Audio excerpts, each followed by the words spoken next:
تازه حالا شما از این فسق و فجور دارید. خب اگر ما که به شما کاری هم نداشتیم، پس چرا کارشکنی میکنید؟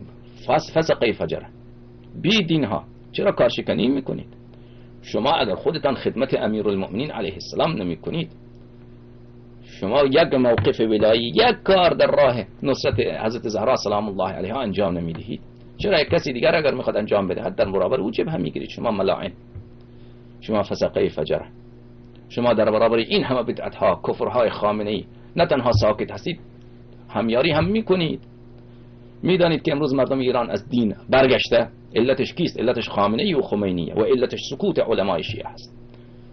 خود خامنه ای در سخنرانی‌های خود مکرر متذکر می شود که اگر این نظام سقوط بکند بزرگترین لطمه را روحانیت میخورد. کاملا این درسته، کاملا این درسته، چون روحانیت آمده گدای در خامنه ای شده، چون روحانیت آمده مانند سگ دم میزنه بر دربار خامنه ای. به این خاطره، و الا اگر روحانیت حسابش را از نظام ایران جدا میکرد، خامنه ای سقوط بکنه نکنه، روحانیت و مرجعیت حوزه علمیه پابرجا میماند، چون حساب اینها جدا میشد. اما امروز اینطوری نیست. روحانیت امروز مداح دربار شده، مرجعیت امروز مداح دربار شده، امروز آلت دست یک فاسق فاجر، یک بنی امیه و بنی عباس حاضر شده. روحانیت و مرجعیت امروز حالش اینه. و مرکز اغلب گمراهی ها و جهالت های شیعه و بیدینی شیعه علمای شیعه شدند، مراجع شیعه شدند. من تنها از طلاب و اینا و طلاب که غرب زده از اونا گلایه ندارم، از اونا گلایه ای نیست.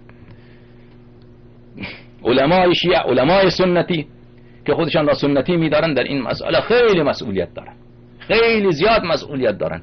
اون قدر که این آقایون مصلحت بیت خود، مصلحت مرجعیت خود را می اندیشن، یک صدمش آیا به فکر ولایت امیرالمؤمنین علیه السلام و ولایت ائمه اطهار علیهم السلام هستن؟ کلا و ابدا نیستن، کلا و ابدا نیستن.